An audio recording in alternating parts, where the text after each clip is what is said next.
आपका advocate पीडिया cast में स्वागत है। मेरा नाम है फयाज़ खालिद और आज के गेस्ट मेरे साथ हैं राहुल पराशर।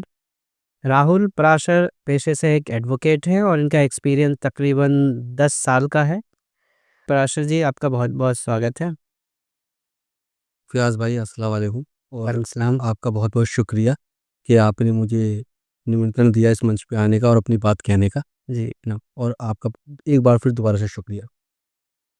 फ़ियाज़ भाई, मैं 2015 का एनरोल हूँ जी, बीसीडी में और मैं जब मैं पीछे से मेरठ से आता हूँ अच्छा, और जब मैं दिल्ली आया, तो मैंने देखा कि नए मतलब कि हमारे साथ क्या-क्या चैलेंजेस हैं, हम क्या फ़ेस करते हैं और मैं दूसरी डिस्ट्रिक्ट से आया था और यहाँ पे एस्टेब्लिश होने के लिए मुझे बहुत स्ट्रगल करना पड़ा, संघर्ष करना पड़ा और उसके बाद चीज़ें बिल्कुल स्मूथ हुई, ठीक हुई।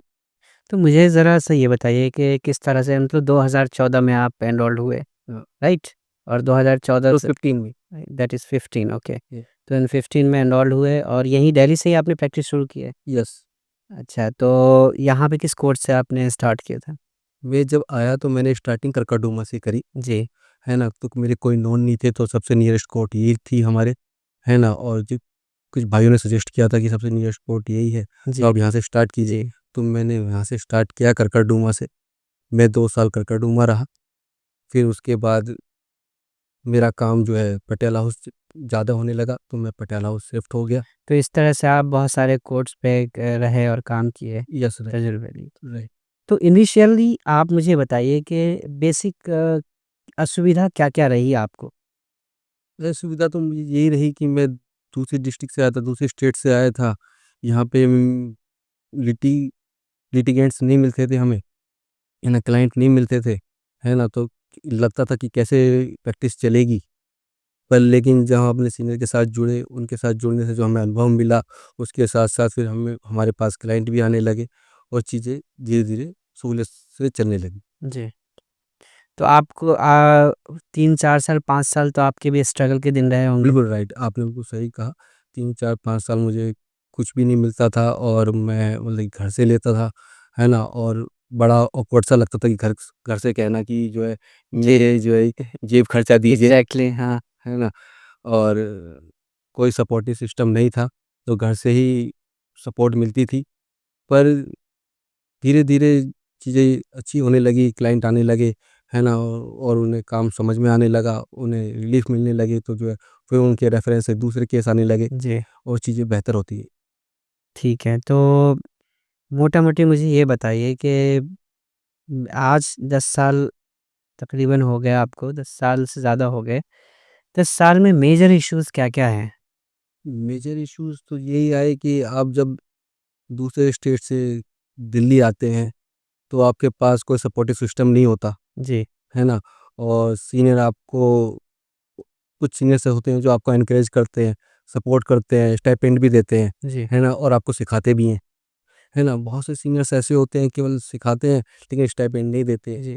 है ना? जिसकी वजह से हमें जो है फाइनेंशियली तो इट मीन्स हर एडवोकेट इतना लकी नहीं होता। राइट हर एडवोकेट ऐसा लकी पर बाई चांस मैं इस मामले में लकी था।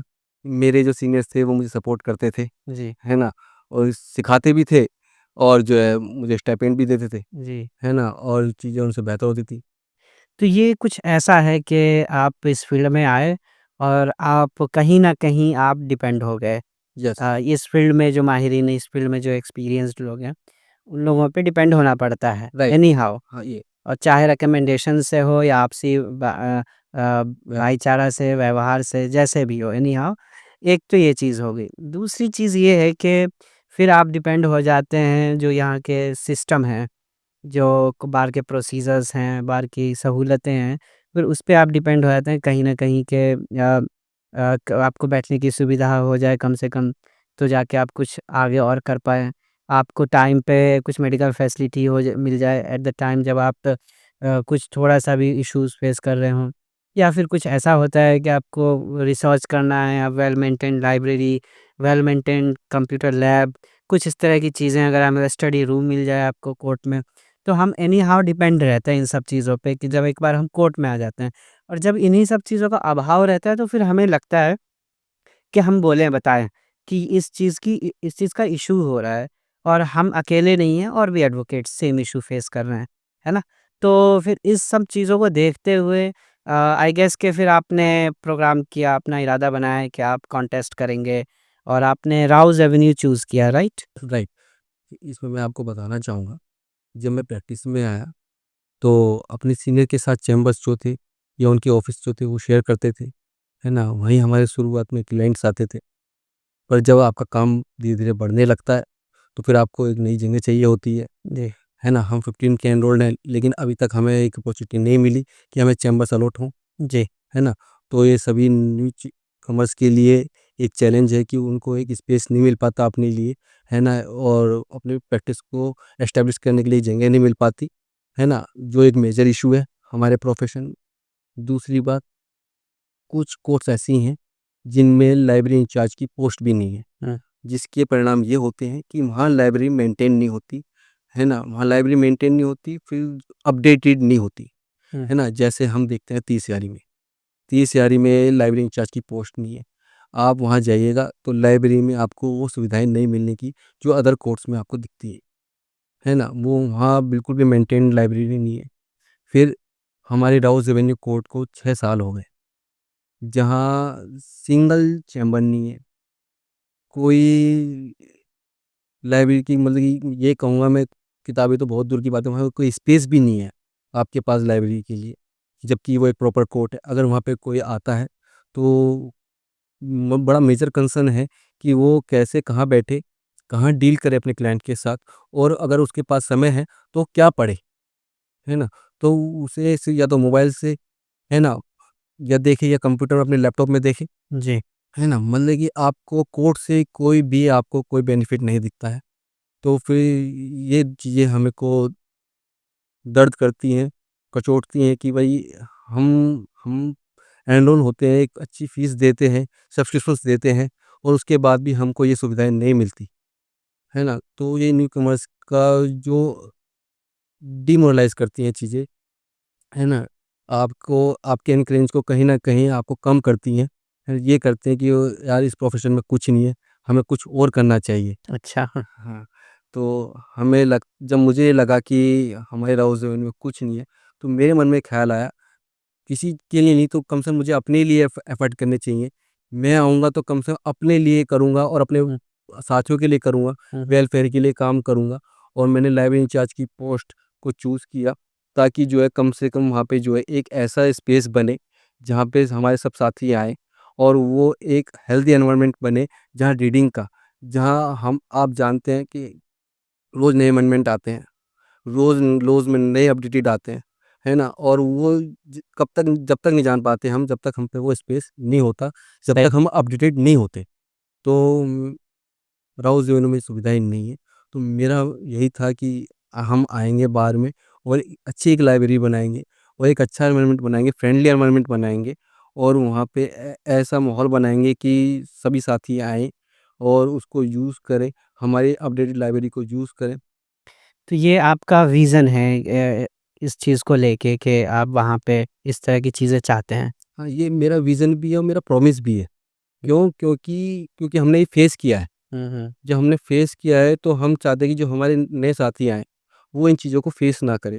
उनके लिए चीज़ें बहुत स्मूथ हों, उनके लिए आने वाले नए साथियों के लिए वो बहुत फ्रेंडली हों, है ना? और उनको अपनी इस प्रोफ़ेशन में आने के लिए, उन्हें एस्टेब्लिश होने के लिए बहुत सहूलियत मिले, और बहुत ईज़ी रहे।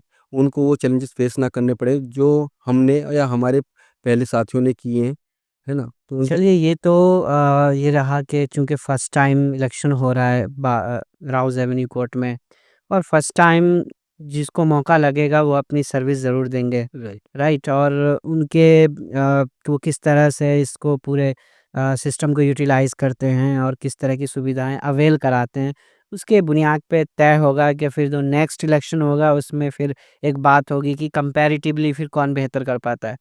अभी तो कंपैरिज़न की बात नहीं है, लेकिन अभी तो यहाँ सब कुछ का अभाव है। एक तरह से शून्य से शुरू हो रहा है बिल्कुल। और वो फिर आगे देखना ये है कि इस बार के इलेक्शन के बाद किस तरह की सुविधाएँ वहाँ पे अवेल कराई जाती हैं। इवन जो पिछले कोई गेस्ट थे उन्होंने ये बताया कि फ़ोटोकॉपी के लिए रोड पार जाना पड़ता राइट। है नहीं? तो इस तरह की असुविधाएँ हैं वहाँ।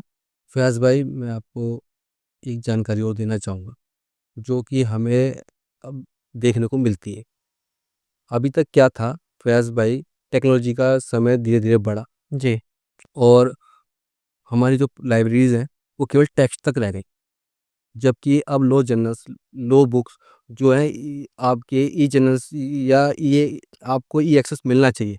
जो मेंबर्स हैं हमारे, उनको आपके मोबाइल पे, है ना? क्योंकि आप ज़्यादातर ऑफ़िस में रहते हैं, मोबाइल ज़्यादा चलाते हैं, मोबाइल ज़्यादा फ्रेंडली हैं हमारे, हुँ, हुँ। है ना? और सिस्टम ये मतलब इलेक्ट्रॉनिक ज़्यादा फ्रेंडली हैं। तो उनके सिस्टम में जो है, हमारी कोर्ट से आप मतलब सभी साथियों को एक ही एक्सेस मिले, है ना? ई लाइब्रेरी मिले, ताकि वो ईज़िली कहीं भी उन चीज़ों को यूज़ कर पाएँ। तो मेरा यही है पहला कि हम इस चीज़ को शुरुआत करेंगे अपनी कोर्ट में, और जब तक परमानेंट व्यवस्था नहीं होती लाइब्रेरी की, जब तक हम अपने सभी मेंबर्स को एक फ्री ई लाइब्रेरी का एक्सेस देंगे, हुँ, हुँ। है ना? और जिससे चीज़ें और बेहतर हों, उनके रीच में हो सब चीज़ें, उनके जितने भी अपडेट्स हैं वो सब उनकी रीच में हो, जितने भी अपडेटेड रूलिंग्स हैं वो उनकी रीच में हो, है ना? और वो जी। उनके लिए कोई बाउंडेशन ना हो कि यार हमें 10 से केवल 5 तक ही रीड कर पाएँगे, लाइब्रेरी में केवल इस समय तक यूज़ कर पाएँगे, नहीं, वो अपने घर भी जा पाएँगे, उसके बाद भी वो या अपने ऑफ़िस जा पाएँगे, उसके बाद भी उस चीज़ को यूज़ कर जी। पाएँगे। ये एक अच्छा ऑप्शन है अल्टरनेटिवली, यस, जब तक के प्रॉपर कॉन्स्टिट्यूट नहीं हो जाता वहाँ पे, तब तक के लिए। तो ये आपके प्रॉमिस में भी इंक्लूडेड है, राइट? Yes, right. अच्छा। उसके अलावा और बताइए क्या बेहतर हो सकता है उसमें? फिर दूसरा, हमारे यहाँ राउज़ एवेन्यू में हम देखते हैं कि बार नहीं है तो वेलफेयर स्टैम्प नहीं, है ना? और वहाँ एक लोकल जुडिक्शन नहीं है, वो एक स्पेशल जुडिक्शन वाली कोर्ट है। वहाँ सीबीआई, ईडी की कोर्ट है, वहाँ लेबर कोर्ट्स हैं। तो जिसकी वजह से वहाँ जो कॉज़ लिस्ट है कोर्ट की, वो 3-4 केस की रहती है, जी। जिसकी वजह से वहाँ प्रैक्टिसिंग एडवोकेट्स भी कम हैं, और वो सब इस वजह से है कि वहाँ लोकल जुडिक्शन नहीं है। तो उसकी वजह से ऐसा लगता है कि कोई फ़ोटोकॉपी वाला क्यों आएगा हमारे राउज़ एवेन्यू में? वो क्यों अपना ठिया जमाएगा वहाँ पे? क्यों? क्योंकि उसकी तो अर्निंग हो नहीं पाएगी वहाँ से, क्योंकि सीमित एडवोकेट्स हैं, जी। है ना? तो इस वजह से कोई वहाँ आता भी नहीं है। तो हम ये सोच रहे हैं कि जब तक ऐसी व्यवस्थाएँ नहीं होती, लोकल जुडिक्शन नहीं आता है, उस कोर्ट में ज़्यादा काम नहीं होता, जब तक हम अपनी लाइब्रेरी में अपने एडवोकेट एसोसिएशन के फंड से जी। एक मशीन लगाएँगे, हुँ। और जो भी हमारे कर्मचारी होंगे, वो उस चीज़ को ऑपरेट उस करेंगे। चीज़ को ऑपरेट करेंगे, लेकिन उसके हम चार्जेस लेंगे, है ना? फ़ोटोकॉपीज़ की जो हम सुविधा तो इस दें। तरह हम एनसीएलटी में जाते हैं, वहाँ एक प्रॉपर लाइब्रेरी के अंदर फ़ोटोकॉपी का सिस्टम है। सिमिलर वे में हाँ। हालाँकि पटियाला हाउस कोर्ट में बहुत है, लेकिन उसके बाद भी लाइब्रेरी के अंदर एक मशीन की व्यवस्था है। तो इस तरह से हो सकता हाँ, है इस फिर। तरीके से हो सकता है। क्यों? क्योंकि प्राइवेट एजेंसी तो कोई नहीं आएगी आपके यहाँ जी। करने, तो वो चीज़ें हमें ही स्टार्ट करनी होंगी, और हम उस चीज़ को करेंगे।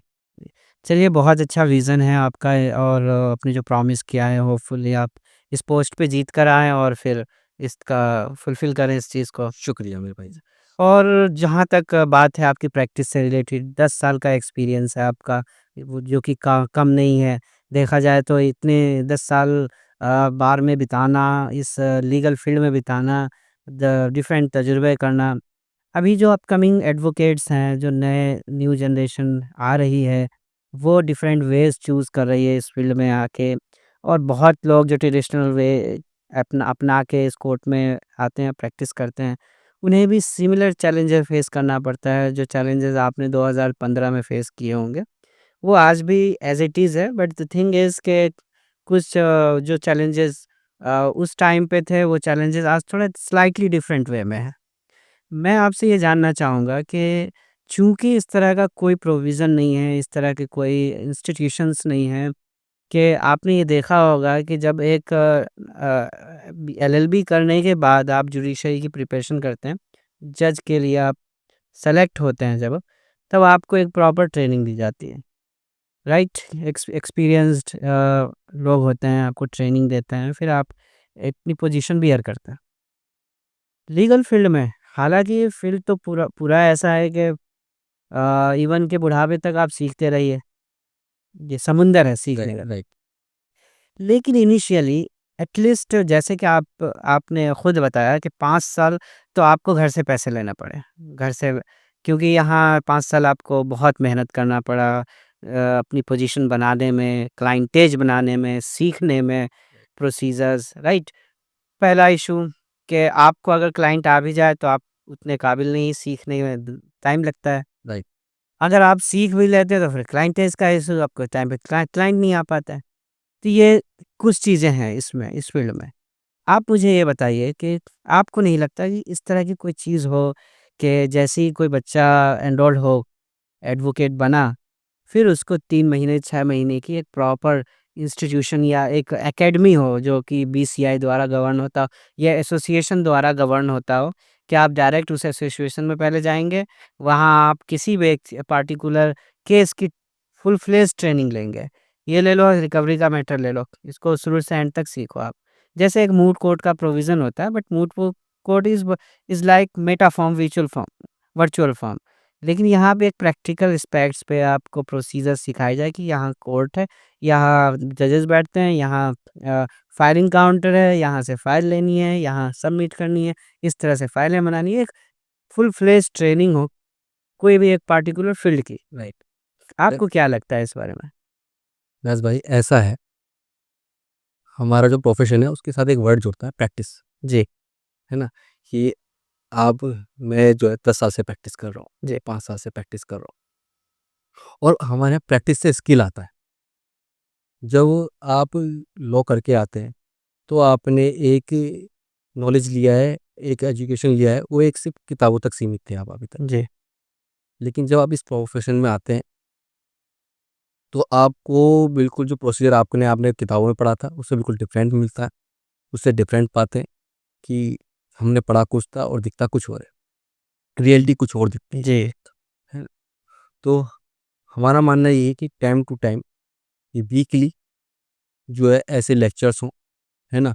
अपने सीनियर्स के साथ न्यूकमर्स के जो या उनसे डायलॉग्स सर लेक्चर्स तो, सॉरी टू नहीं इंटरप्ट यू, लेक्चर्स तो हो ही रहा है। हाँ, उनसे डायलॉग्स हों कि जो ये प्रोसीजर है, इसको आप हमें और बेहतर तरीके से बताएँ या इ इन चीज़ों को जो हमें लंबे समय में सीखेंगे, उन चीज़ों को और जल्दी हम कवर कर पाएँ, है ना? ताकि हमें अपनी प्रैक्टिस को एस्टेब्लिश कर पाएँ, है ना? और दूसरी बात, हमारे जो मेजर कंसर्न रहता है स्टाइपेंड का।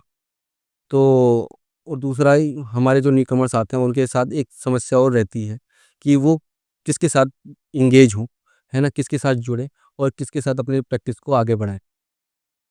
तो हम ये करेंगे या मेरा मानना ये है कि मैं इस चीज़ को एग्ज़ीक्यूट करूँगा हुँ, हुँ। कि हम सभी जो एडवोकेट्स हैं, जिनको नीड रहती है इंटर्न्स की या जिनको नीड्स रहती है जूनियर एडवोकेट्स की या जिनको नीड रहती है जूनियर एडवोकेट्स तो मैं नहीं कहूँगा, मैं कहूँगा उनको एसोसिएट्स या जिनको एसोसिएट्स की ज़रूरत रहती है, जिन पे काम ज़्यादा है ना? तो वो बार को बताएँ कि हमें ये एसोसिएट्स चाहिए, है ना? हमारी इतनी एसोसिएट्स की डिमांड है। तो वो बार उनको प्रोवाइड कराए या बार उनको बताए कि हमारे ये साथी हैं, है ना? जिनको इन चीज़ों की ज़रूरत है, वो आपसे जुड़ना चाहते हैं। दूसरा, आपने उनको एंगेज कर दिया, बट जो स्टाइपेंड का जो इश्यू है, उनकी जो फाइनेंशियल इश्यूज़ हैं, वो कैसे सॉर्ट आउट हों? तो हम एक यूनिफ़ॉर्मिटी लाना चाहते हैं उसके अंदर कि कम से कम जो है, हमारे जो साथी हैं, जो हमारे एसोसिएट्स हैं, वो उनका स्टाइपेंड इतने इस नंबर से स्टार्ट हो। बीसीआई की जो गाइडलाइंस है, 15-20 हज़ार का जो कंसेप्ट है, आपको क्या लगता है इस चीज़, ये क्या अच्छा कंसेप्ट है? और नहीं, अच्छा कंसेप्ट है लेकिन 15-20 हज़ार मुझे लगता है दिल्ली में बहुत कम है ना? अच्छा, हाँ, वो एक हेल्दी अमाउंट नहीं है अपने सर्वाइवल के लिए क्योंकि यहाँ आपके ट्रैफ़िक आप देखिए आने-जाने में कितना खर्चा होता है ना? फिर दिल्ली में आपको रेंट पे रहना पड़ता है तो फिर उसके अकोमोडेशन के कितने खर्चे होते हैं। फिर आपको खाना-पीना भी होता है, उसके क्या खर्चे होते हैं। फिर आपको एक अच्छा ड्रेस मेंटेन करना होता है, उसके अपने खर्चे होते हैं। तो कहीं न ये कहीं थोड़ा-सा कम लगता है। हम चाहते हैं कि थोड़ी चीज़ें इंक्रीज़ हों, है ना? कि इस अमाउंट को थोड़ा बढ़ाया जाए। ये अमाउंट जो है एनरोल्ड लॉयर के लिए है ना? यस, और जो एनरोल्ड नहीं है एज़ अ लॉ स्टूडेंट जो इंटर्नशिप करते हैं, व्हाट अबाउट देम? वो तो मेरा मानना उनके लिए ये है कि उन्हें भी इनिशियली कुछ मिलना चाहिए। क्यों? क्योंकि वो सीख रहे हैं और आपकी ना किसी रिसर्च वर्क में आपकी हेल्प भी कर रहे हैं, है ना? और वो कहीं न कहीं वो आगे जाएँगे, आगे बढ़ेंगे, उनको भी एक प्लेटफ़ॉर्म मिलना चाहिए आगे बढ़ने के लिए। और उनको उनको इंटरेस्ट जनरेट आपको मतलब कि क्रिएट करना पड़ेगा, जनरेट करना पड़ेगा कि उनका इंटरेस्ट बना रहे इस प्रोफ़ेशन में। सही। वो डिमोटिवेट ना हो कि यार यहाँ तो कुछ मिलता ही नहीं है ना? तो इस वज़ह से वो इस प्रोफ़ेशन को ना छोड़ के जाएँ। हमें उनको इनवाइट करना चाहिए, हमें उनको वेलकमिंग एटमॉस्फेयर देना चाहिए कि वो आएँ। और यहाँ पे ऐसा नहीं है कि यहाँ केवल हैरेसमेंट है। नहीं, हम बिल्कुल फ्रेंडली एनवायरनमेंट बनाना चाहते हैं और वो आएँ, जुड़ें और अपने जीवन में अच्छा करें। तो राहुल जी मुझे आप ये बताइए कि आप चूँकि आप कॉन्टेस्ट कर रहे हैं राउज़ एवेन्यू में, तो मेरा भी क्वेश्चन राउज़ एवेन्यू से रिलेटेड फिर है कि वहाँ जहाँ जैसे कि हम लोग जाते हैं, हम देखते हैं कि कैंटीन की सुविधा नहीं है, लंच टाइम पे हमें दिक्कत हो जाती है, बैठने की सुविधा नहीं है, पानी का भी कई बार इश्यू हमें फेस करना पड़ता है। उसके अलावा जो चैम्बर से रिलेटेड मसले हैं, तो मुझे थोड़ा-सा विस्तार में बताइए कि क्या-क्या फैसिलिटीज़ हो पाएँगी और किस तरह से इसको एग्ज़ीक्यूट किया जाएगा? हाँ, आपका बिल्कुल सही क्वेश्चन है। ऐसा है, अभी 6 महीने पहले दिल्ली गवर्नमेंट ने 814 चैम्बर्स सैंक्शन किए हैं राउज़ एवेन्यू पोर्ट के लिए। 814 814 यस, जी, बट उसका कोई फाउंडेशन अभी स्टार्ट नहीं हुआ, अच्छा, है ना? बिल्कुल ज़ीरो पे है, 6 महीने गुज़र गए। जी, सिर्फ़ इस वजह से कि वहाँ कोई बाड़ नहीं अच्छा। है ना? वहाँ कोई रिप्रेजेंटेटिव नहीं है हमारा, है ना? उ उन मुद्दों को बेहतर तरीके से आवाज़ नहीं उठाई जा रही, तो वो अभी तक चीज़ें फाइलों में दबी हुई हैं। जी, हमारी पहली बार बार बनेगी, हम अपने एडवोकेट्स वेलफेयर के लिए, अपने साथियों के लिए, जो भी चैम्बर्स की जो सुविधाएँ हैं, उनके लिए दिल्ली गवर्नमेंट से आवाज़ उठाएँगे हुँ, और कहेंगे कि वो जल्दी से जल्दी इन चीज़ों को पूरा करे। अपने जो भी उन्होंने समय सीमा तय की है, उस समय वो उन चीज़ों को पूरा करें और चैम्बर बना के हम सभी साथियों को दें। तो अभी कंस्ट्रक्ट होना है ये? हाँ, कंस्ट्रक्ट होना है, वहाँ फाउंडेशन भी स्टार्ट नहीं हुआ, है अच्छा, ना? अभी वहाँ नींव भी नहीं रखी गई जी, है ना? हमें ये भी नहीं पता कि वो अभी आगे बनेंगे या नहीं बनेंगे, केवल एक प्रॉमिस था, लेकिन हमें उस प्रॉमिस को एग्ज़ीक्यूट कराना है हुँ, दिल्ली गवर्नमेंट से, है ना? और उस पे हम अपने स्तर से जो है दिल्ली गवर्नमेंट से बातें करेंगे, है ना? और जो बेहतर हो सके, उनको जल्दी से जल्दी हम कराने की कोशिश करेंगे। अ, और जी, हाँ, और फिर आपने दूसरा क्वेश्चन किया कि वहाँ कैंटीन बैठने की व्यवस्था नहीं है, लंच टाइम हो जाता है तो वहाँ कहाँ लंच करें? आपका बिल्कुल सही क्वेश्चन है। लिटिगेंट्स भी होते हैं, आप उनको चाय पिलाने में भी जी, ऑफ़र करना होता है, वो भी नहीं कर पाते हैं। हुँ, हुँ, तो हम ये कह रहे हैं कि जब हम बार में आ जाएँगे, तो वहाँ डिस्ट्रिक्ट जज के साथ बैठ के एक ऐसा स्पेस बनवाएँगे, है ना? एक ऐसा स्पेस निर्धारित करवाएँगे, जहाँ ये चीज़ें हों हुँ, हुँ। और हम जो है वहाँ बैठ पाएँ, अपने साथियों के साथ बैठ पाएँ, है ना? वहाँ लंच कर पाएँ या और वहाँ जो भी लंच की बेहतर सुविधाएँ हैं, जो और दूसरी कोर्टों में हैं, वो हमें भी मिल सकें। इसके लिए हम जो हो सकेगा हम करेंगे। चलिए तो जो लोग वहाँ के वोटर्स हैं या जो नए जनरेशन के एडवोकेट्स हैं, आप उनके लिए क्या कहना चाहते हैं? नहीं, मेरा सिंगल मैसेज उनके लिए या सिंगल प्रॉमिस ये है कि हम उनके बेहतर के लिए या उनके उज्जवल भविष्य के लिए हमसे जो हो सकता है या हमारे पास जो आइडियाज़ हैं, ये उनको एग्जीक्यूट करेंगे या अगर हम कहीं होता है कि कभी-कभी एक पीढ़ी दूसरी पीढ़ी से मैच नहीं कर पाती अपने आइडियाज़ को, है ना? तो हो सकता हम अपने साथियों से उन चीज़ों को शेयर करेंगे, उनके आइडियाज़ माँगेंगे कि हम अपनी वेलफेयर मतलब कि अपनी एसोसिएशन को कैसे बेहतर बनाएँ या इस एसोसिएशन के लिए क्या काम करने चाहिए इसको और उनके सजेशन पे हम जो भी हमें बेहतर लगेगा, हम उन चीज़ों को करेंगे। ठीक है, जो अपकमिंग लॉ स्टूडेंट के लिए कुछ कहना चाहेंगे आप? अपकमिंग लॉ स्टूडेंट्स के लिए हम यही कहेंगे कि वो डिमोटिवेट ना हो।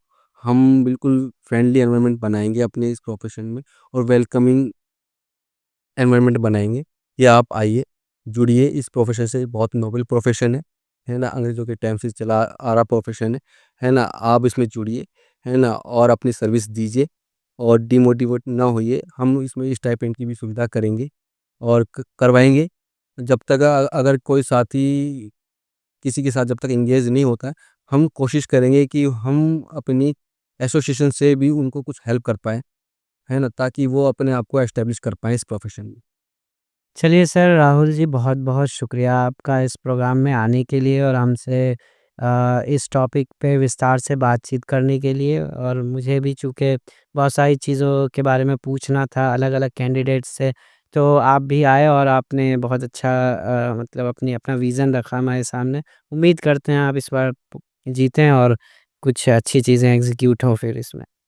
बहुत-बहुत शुक्रिया आपका, जी, मुझे बहुत-बहुत, बुलाने के बहुत-बहुत लिए। शुक्रिया।